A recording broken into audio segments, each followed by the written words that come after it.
tiny pieces of plastic has been found in the British freshwater system, according to a recent report from environmental organization Friends of the Earth.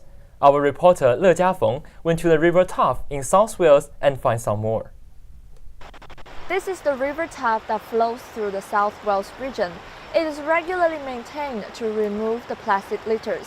However, I recently discovered invisible microplastics in the river's ecosystem became a new concern.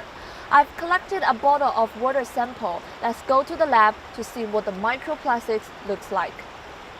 This is a sample that we've got from the Taff River.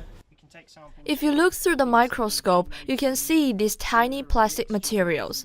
Frederick Windsor, a researcher on microplastics, says they are pieces of plastic debris under 5 millimeters, which are hard to be detected even by them, let alone being collected by the river cleaning team. Some sort of mesh of fibers, so we're going to have a quick look at The source of microplastics varies. If you use your pen scrubbers, wash fleeces, use facial cleanser, or even just drive your cars, the tiny materials are sunk into our water system without being noticed. Despite affecting our water organisms, its further impacts still need to be confirmed. We know a little bit about the effects of plastics. For microplastics, what we know is predominantly based on experimental studies, but actually our understanding of the kinds of severity of effect relative to other stresses like climate change or other chemical pollutants in river systems is relatively poorly understood.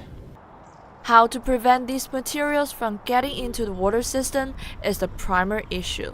Professor Steve Omerad is an ecologist who is worried about how can we get rid of them. All our tyres give rise to many kilograms of plastic that are being distributed in urban atmospheres every year, and until we can find a substitute kind of polypropylene material to replacing tyres, then it's very difficult to solve that problem.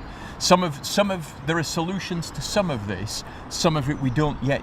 I don't think we can even imagine what the solutions might be. What can people do to help solve this problem? Becky Hafford is an environmental activist from Friends of the Earth. They could, in their buildings, stop using single-use coffee cups, for instance, as a lead by example. If they want us to stop creating so much rubbish, maybe they could, show that actually you can have it in your canteens. You can, bring your own cup, and that's fine. And just small little behaviour changes.